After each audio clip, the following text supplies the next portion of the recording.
현재 본인의 가슴 상태입니다. 보형물 형태가 드러나서 수술받은 티가 날 수 있어서 수술할 때는 뭐가 더 까다로울까요? 그렇죠, 너무 많죠. 주목!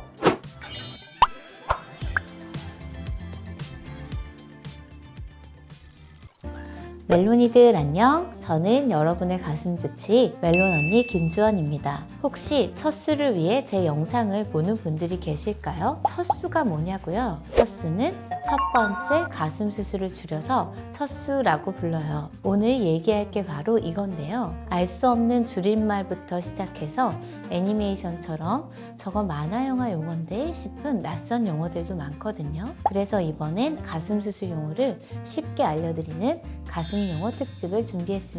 가슴 수술을 고민하는 분들이라면 주목해주세요.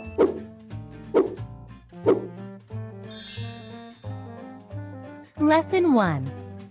가슴 수술을 계획하시는 분들이 가장 먼저 찾는 건 내 마음에 드는 모양, 워너비 가슴을 찾는 일이겠죠. 그런데 찾아보면요, 가슴에 대한 말이라는 건 알겠는데 명확하게 들어오지 않는 새로운 용어들이 많습니다. 자, 뾰족 가슴, 꽃갈콘 가슴, 로켓 발사 가슴, 오목 가슴, 새 가슴, 밥그릇 가슴.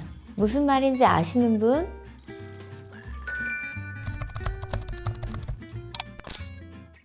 가끔 꽃갈콘 가슴이란 말을 보실 텐데요. 꽃갈콘 가슴이란 꽃갈콘 과자처럼 가슴이 앞쪽으로 튀어나와 있는 모양을 말합니다. 이런 가슴 모양을 부르는 가장 일반적인 용어가 뾰족 가슴인데요. 병원 홈페이지나 블로그 등에서 종종 보이는 원추형 가슴도 마찬가지입니다. 꽃갈콘 가슴, 뾰족 가슴, 원추형 가슴 모두 같은 가슴 형태를 뜻해요. 수축형 가슴이라고도 불립니다.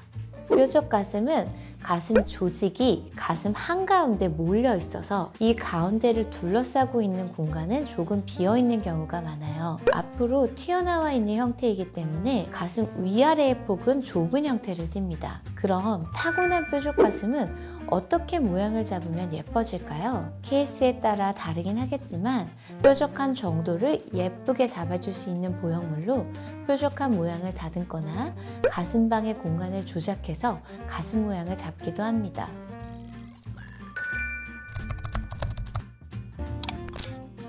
새 가슴과 오목 가슴은 흉곽이 튀어나왔는지 들어갔는지에 따라 구분하는데요. 이 흉곽이 새처럼 둥글게 튀어나와 있으면 새가슴이라고 얘기하고요. 반대로 오목하게 패이거나 들어가 있으면 오목가슴이라고 말합니다. 대체로 오목가슴보다 새가슴의 형태인 분들이 더 많고 튀어나오고 들어가 있는 정도가 사람마다 다릅니다. 새가슴, 오목가슴이라는 사실을 상담받고 나서야 알았다는 분들도 많습니다. 수술할 때는 뭐가 더 까다로울까요? 그건 바로 오목가슴인데 흉곽이 오목하게 들어가 있다 보니 보형물이 가운데로 모일 수가 있거든요. 이렇게 되면 골이 붙어 보일 수가 있기 때문에 각별한 주의가 필요한 모양입니다.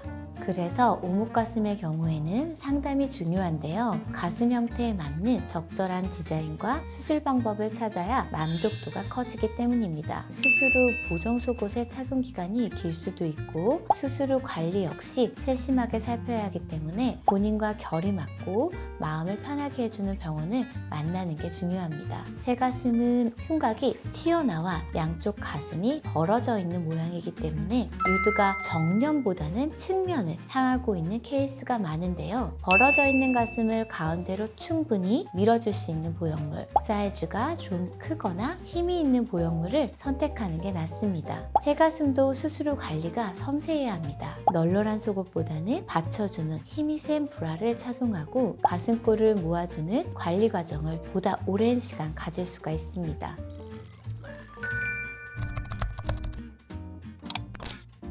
처음에 이 말을 듣고 기발하다고 웃었던 기억이 납니다. 로켓 발사라고 해서 우주와 관련이 있는 건 아니고요. 발사되는 로켓처럼 앞으로 급하게 튀어나왔다 라는 뜻입니다. 수술 후 부기가 덜 풀린 상태일수록 가슴이 탱탱하게 튀어나와 있는 느낌이 있습니다. 이 형태의 가슴을 로켓 발사라고 부르는 것 같습니다.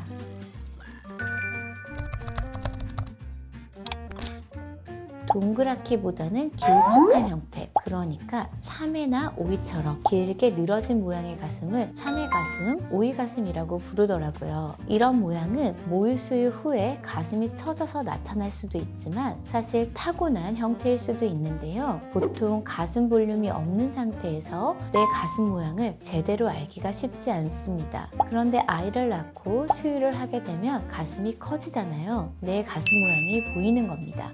그래서 참외 가슴이나 오이 가슴을 고민하는 분들은 타고난 가슴 모양이라고 생각하는 분들보다 수유 후에 처졌다고 여기는 분들이 많습니다.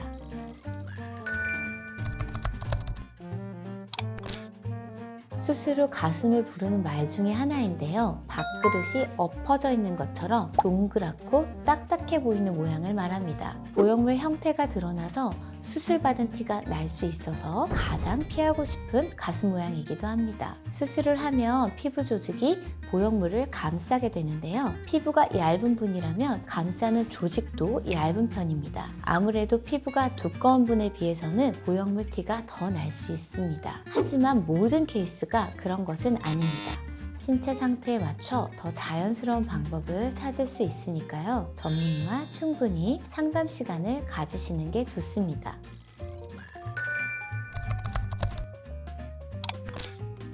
고대인이 남긴 신기한 기호 같아 보이기도 하는데요.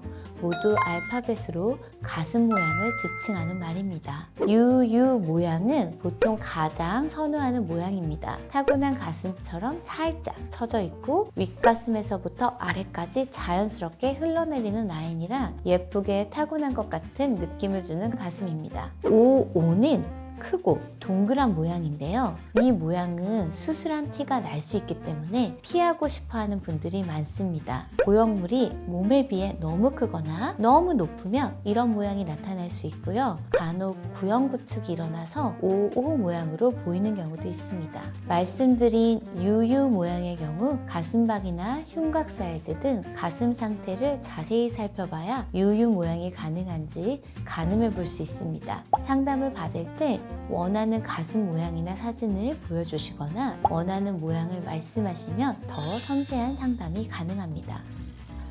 알쏭달쏭했던 가슴 모양 용어들이 좀 정리되셨나요? 가슴은 모양에 대한 용어도 많고 그 모양을 만드는 수술법도 여러 가지지만 사실 가장 중요한 건 현재 본인의 가슴 상태입니다. 검색은 모르고 있던 것들을 알려주기도 하지만 나에게 맞춰준 설명은 아니기 때문에 전문의를 찾아가 내 상태를 확인해 보는 게 가장 쉽고 명확한 방법입니다.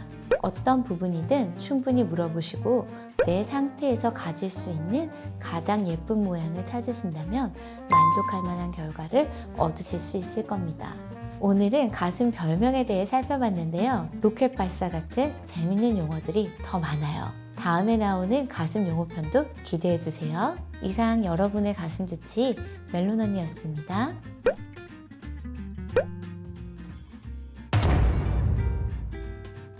주목은 안 했는데 괜찮나요? 주목! 그것도 좀 그런가. 알쏭달쏭했던 가슴 용어들이 가슴 용어 다시 할게요. 뭔가 재밌어 하는 느낌.